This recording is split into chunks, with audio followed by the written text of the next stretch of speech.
Olha, vamos falar de um assunto que dá até calafrio em muito investidor. Declaração de imposto de renda para day trade. Só de pensar, já bate aquela preocupação, né? Mas e se eu disser que isso pode ser bem mais simples do que parece? A ideia aqui é justamente essa: desmistificar essa obrigação de uma vez por todas. É o famoso medo do leão. E não é para menos, né? Ninguém quer cair na malha fina ou cometer um erro que depois vira uma dor de cabeça enorme. Isso pode até paralisar a gente. Mas a grande virada de chave é pensar o seguinte: e se a declaração, em vez de ser o problema, for na verdade a solução para tudo isso? E é exatamente essa a ideia principal que a gente vai explorar. Pensa nisso. A declaração anual não é um peso, um fardo. Na verdade, ela é a principal ferramenta de proteção, o escudo de quem investe. É ela que vai garantir a tranquilidade e blindar os ganhos de verdade. Então, para a gente transformar essa declaração numa aliada, nosso caminho vai ser o seguinte. Primeiro, vamos ver por que o leão está de ouro. Depois, desvendando os mitos do IR. Aí a gente entra na regra clara, 20%. Fala sobre a DARF de cada mês, entende como o seu prejuízo é sua vantagem e fecha com a declaração, o escudo final. Bom, vamos começar pelo ponto mais crucial de todos. A verdade nua e crua é a seguinte: não tem como operar na bolsa e achar que a Receita Federal não está sabendo. Simplesmente não dá para ignorar o leão. A pergunta que fica é, mas como é que ela sabe? Não tem mágica nenhuma aqui, é pura tecnologia. É um sistema super bem amarrado. Pensa bem, cada operação feita na bolsa está lá, vinculada ao CPF. Esse rastro digital vai direto para os sistemas do governo. E tem um pequeno detalhe em toda operação com lucro que garante, olha, que nada passe batido. E a chave para entender como o leão sabe de tudo está nesse número aí, 1%. Esse é o percentual que fica retido lá na fonte toda santa vez que uma operação de day trade dá lucro. É um valorzinho pequeno, sabe? Mas o significado dele é gigante. Pois é, esse 1% tem até um apelido no mercado, dedo duro. O nome já diz tudo, né? A própria corretora segura esse valor e já avisa a Receita. É como se fosse um alerta automático, um toque para o leão dizendo: opa, olha aqui, teve uma operação com lucro. Por isso que não tem como esconder, a transparência é total. Certo, então a gente já entendeu que a Receita está sempre de olho. Agora, vamos para uma parte super importante: quebrar umas ideias erradas que rodam por aí. E olha, são mitos perigosos, daqueles que podem de fato levar para a malha fina.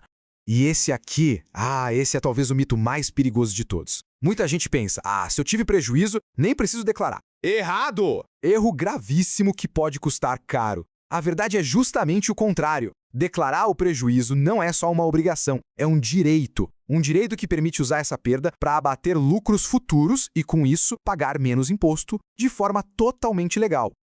Ok, vamos agora para a matemática da coisa toda.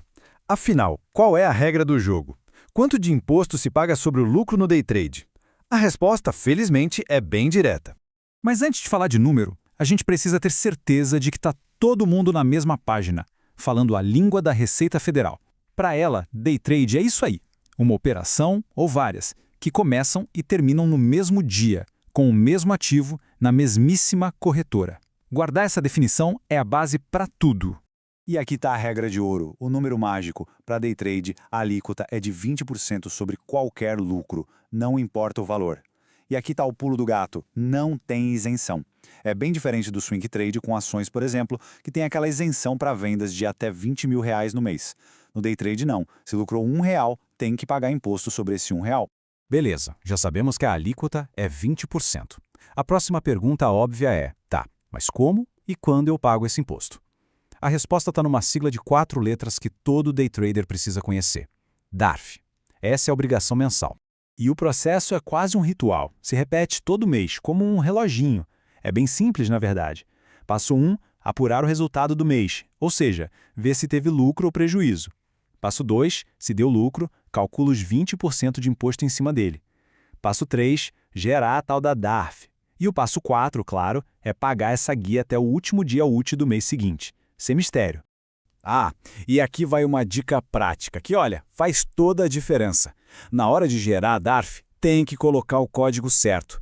Para pessoa física, o código é 6015. Já para pessoa jurídica, é 3317.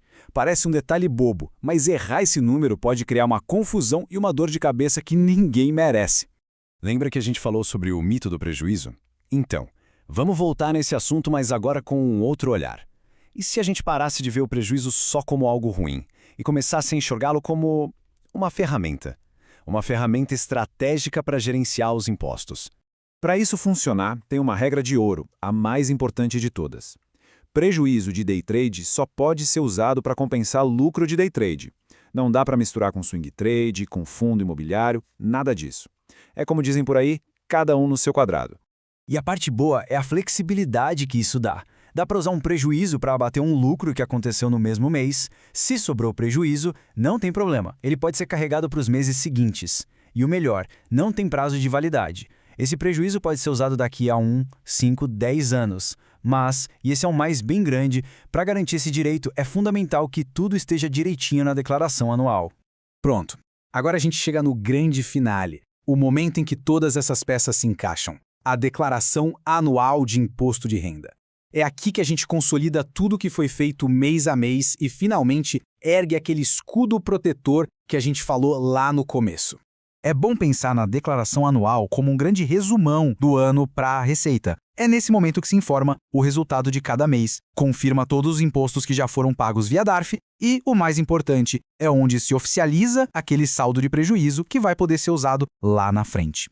Então, por que a declaração é esse escudo? Bom, primeiro porque ela garante o direito de compensar os prejuízos. Segundo, ela protege contra fiscalizações e multas. Terceiro, ela permite na prática pagar menos imposto, tudo dentro da lei.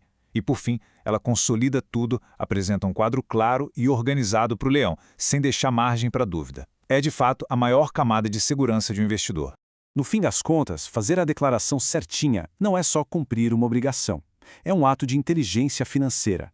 Com um pouco de organização e o conhecimento certo, aquilo que antes era motivo de medo se transforma na principal defesa da jornada de quem investe. A pergunta que fica é: esse escudo está pronto para proteger seus investimentos?